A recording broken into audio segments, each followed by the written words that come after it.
भगवान यहां लिखा है सारी दुनिया सुख के लिए कर्म करती है, सारी दुनिया सुख के पीछे भाग रही है, पर मिलता क्या है? दुख। एक स्त्री, एक पति पत्नी थी, वो पति पत्नी बड़े प्रेम से रहा करते थे। शादी के 4 साल हो गए, कोई संतान नहीं हुई। संतान नहीं हुई तो वो बड़े परेशान रहने लग गए।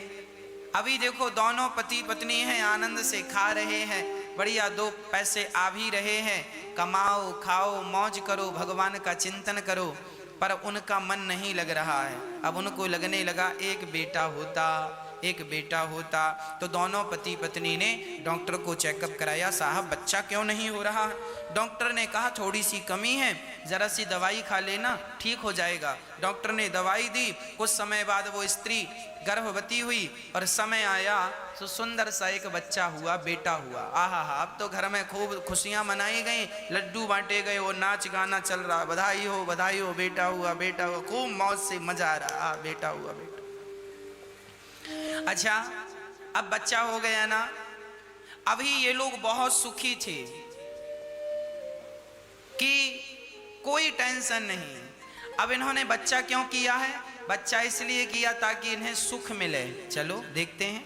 छोटा सा बच्चा माँ की तरफ देखता है, माँ बड़ी प्रसन्न होती है, पापा पापा कहता है, पिता प्रसन्न होता है, तोतली तोतली भाषा बोलता है, माँ बाप का दिल लुभा लेता है, आनंद देता है। वो बच्चा छोटे से बड़ा हुआ और बड़ा हुआ तो पढ़ने स्कूल गया, पढ़ लिख करके आया, बढ़िया ऑफिसर बन गया, बड़ा हो गया, बढ़िया बड़ी सुंदर जॉब लग गई सरकारी, वो 50,000 रुपये महीना वो बच्चा कमाने लगा। माँ बाप को बड़ा सुख मिल रहा है, सुंदर है, लड़कपन से लेकर अभी तक बहुत सुख मिला है ना। वो बढ़िया 50,000 रुपये महीने कमा रहा है, माँ बाप बहुत सुखी हैं, चलो मेरा बेटा सेटल हो गया। अब बढ़िया सा इसका दुल्हन लाते हैं, बढ़िया सी लड़की देखी, विवाह कर दिया। वो विवाह किया तो बहू भी ठीक ठाक है, आज्ञाकारी है, कोई दिक्कत नहीं है, परंतु अचानक बेटे को जाना पड़ा, काम के सिलसिले में किसी और शहर में जाना पड़ा।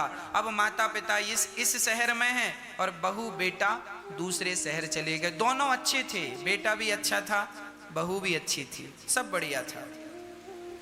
अब दूरियां हो गई। अब वैसा ही हाल हो गया जैसा बच्चा होने के पहले था। बच्चा नहीं हुआ तब भी अकेले थे, और अब बच्चा है फिर भी अकेले। अब बेटा से माँ कहती है, बेटा, अब बेटा थोड़ा और प्रमोशन में चला गया और बड़े शहर चला गया। हर 2 साल में वो स्थान बदलता।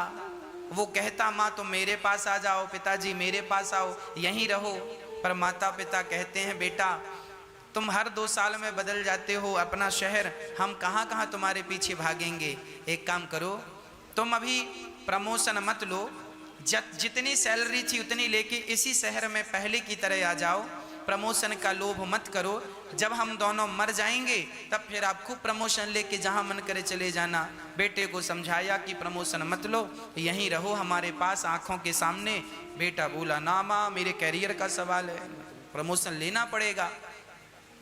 उसका इतना प्रमोशन हुआ कि वो विदेश चला गया, आउट ऑफ कंट्री, भारत के बाहर चला गया, और दोनों पति पत्नी वहां सेटल हो गए। और यहाँ माता पिता अकेले बस फोन से बात, बेटा कैसे हो, ठीक हो, कब आओगे? माँ अगले साल आऊँगा। अगले साल आया तो 2 दिन के लिए आया, फिर चला गया। अब कब आओगे? 2 साल बाद आऊँगा। 2 साल बाद आया, 1 दिन बाद फिर चला गया। दोनों पति पत्नी बूढ़े हो गए, मरने की स्थिति आ गई। अब तो रोटी बनाई नहीं जाती, गिलास भर पानी उठाया नहीं जाता, शरीर जर्जर हो गया। एक इच्छा है कि बेटा पास होता, नाती पोते पास होते, इनको देखती और बुढ़ापा आनंद से गुजरता, मौत भी अच्छे से होती, पर ये सब कहाँ संभव था।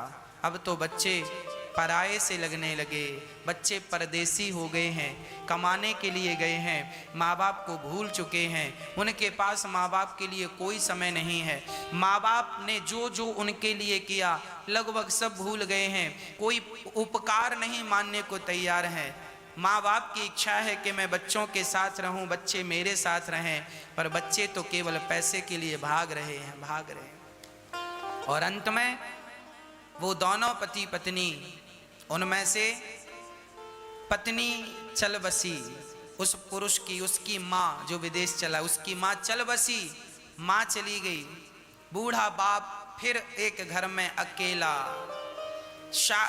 बच्चा नहीं हुआ तो भी तुम अकेले थे, और बच्चे हो गए तो भी तुम अकेले हो। क्या मिला? सारी जिंदगी ये सोचते रहे अब सुख मिलेगा, अब सुख मिलेगा। सुख के इंतजार में बाल पक गए, दांत गिर गए, बुढ़ापा आ गया, मौत आ गई, पर सुख नहीं आया। कहो सरकार, यही हाल है संसार के कि नहीं? इसलिए कहता हूं, सुख चाहते हो, हम ये बिल्कुल नहीं कहते कि बच्चों को जन्म ना दो, बच्चे हों, पढ़ाओ लिखाओ, संस्कारी बना दो, पर बच्चों के भरोसे मत रहो। ये बच्चों से जो प्यार है तुम्हारा, यही प्रेम, ये बच्चों का प्यार कल को तुम्हें रुलाएगा, तुम्हें कष्ट देगा। जितने जल्दी हो सके बच्चों का विवाह कर दो, और बच्चों से धीरे धीरे ये जो तुम्हारे प्रेम के तार जुड़ गए थे, इन प्रेम के तारों को विवेक की पिंचिस से काटना शुरू कर दो। यदि ये विवेक ज्ञान से यदि ये प्रेम के तार कट गए, तो ये तार काट के फिर भगवान की तरफ जोड़ देना, तो प्रेम भगवान से हो जाएगा, फिर रोना नहीं पड़ेगा। और नहीं, पूरी जिंदगी बेटा के लिए रोइए, बहू के लिए रो, नाती के लिए रो, पोते के लिए रो, व्यापार और बिजनेस के लिए रो, सारी जिंदगी रोते रोते निकल गई।